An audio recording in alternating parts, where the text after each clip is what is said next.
ഫ്രണ്ടുകാരെ വേട്ടയാടി NIA റെയ്ഡുകൾ. തേടിപ്പിടിച്ച് തടവറയിൽ അടയ്ക്കുമെന്ന് NIA. ബീഹാറിൽ നിരോധിത സംഘടനയ്ക്കെതിരെ NIAയുടെ കർശന റെയ്ഡുകൾ തുടരുന്നു. നിരോധിത സംഘടനയായ പോപ്പുലർ ഫ്രണ്ട് ഓഫ് ഇന്ത്യയുടെ ശൃംഖലയെക്കുറിച്ച് അന്വേഷിക്കുന്നതിനായി NIA സംഘം ബീഹാറിലെ കിഷൻഗഞ്ച് ജില്ലയിൽ വീണ്ടും റെയ്ഡുകൾ സംഘടിപ്പിച്ചു.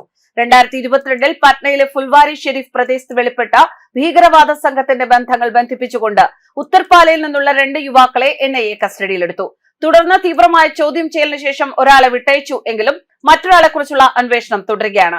സീമാഞ്ചൽ മേഖലയിലെ ദേശവിരുദ്ധ പ്രവർത്തനങ്ങളെക്കുറിച്ച് സുരക്ഷാ ഏജൻസികൾ ജാഗ്രത പാലിക്കുന്ന സമയത്താണ് NIAയുടെ ഈ നടപടി. ഈ കേസിൽ ഇതുവരെ നിരവധി അറസ്റ്റുകൾ ഉണ്ടായിട്ടുണ്ട്. 2022 ജൂലൈയിൽ പട്നയിലെ ഫുൽവാരി ഷെരീഫിൽ ഒരു സംശയിക്കപ്പെടുന്ന ഭീകര സംഘത്തെ കണ്ടെത്തിയിരുന്നു. പോപ്പുലർ ഫ്രണ്ട് അംഗങ്ങൾ തീവ്രവാദ പരിശീലന ക്യാമ്പുകൾ പ്രവർത്തിപ്പിക്കുകയും യുവാക്കൾക്ക് ആയുധ പരിശീലനം നൽകുകയും ഇന്ത്യ 2047 എന്ന പേരിലുള്ള ഒരു രേഖയിലൂടെ ഇന്ത്യയിൽ ഇസ്ലാമിക ഭരണം സ്ഥാപിക്കാനുള്ള രഹസ്യ പദ്ധതിയിൽ പ്രവർത്തിക്കുകയും ചെയ്തതായി അന്വേഷണത്തിൽ കണ്ടെത്തി. കിഷൻഗഞ്ചിൽ നിന്ന് സംഘടനയുടെ അന്നത്തെ ബീഹാർ പ്രസിഡന്റ് മെഹബൂബ് ആലം നദ്വിയുടെ അറസ്റ്റ് ഉൾപ്പെടെ ഈ കേസിൽ ഇതുവരെ 19-ലധികം അറസ്റ്റുകൾ NIA നടത്തിയിട്ടുണ്ട്. നേപ്പാൾ അതിർത്തിയോട് ചേർന്നുള്ളതിനാൽ കിഷൻഗഞ്ച് ജില്ല വളരെ സെൻസിറ്റീവ് ജില്ല എന്നാണ് കണക്കാക്കപ്പെടുന്നത്. കസ്റ്റഡിയിലെടുത്ത മെഹഫൂസ് ആലം സംഘടനയിലെ ഒരു സജീവ അംഗമാണെന്ന് സംശയിക്കപ്പെടുന്നു.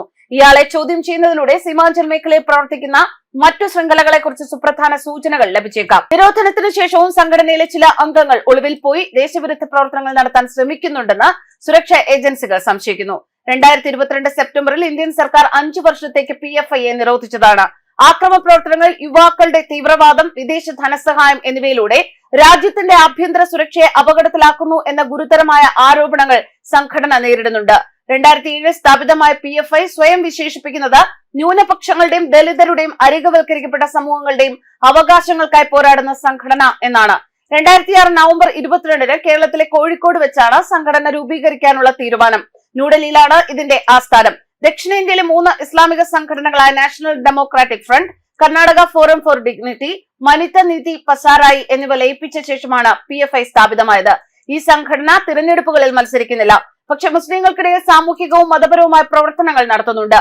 2009-ൽ PFIയിൽ നിന്ന് social democratic party of India എന്ന മറ്റൊരു സംഘടന കൂടി ഉയർന്നു വന്നു. മുസ്ലിങ്ങൾ, ദലിതർ, മറ്റ് അരികവൽക്കരിക്കപ്പെട്ട സമൂഹങ്ങൾ എന്നിവരുടെ രാഷ്ട്രീയ പ്രശ്നങ്ങൾ അവർ ഉയർത്തുന്നു.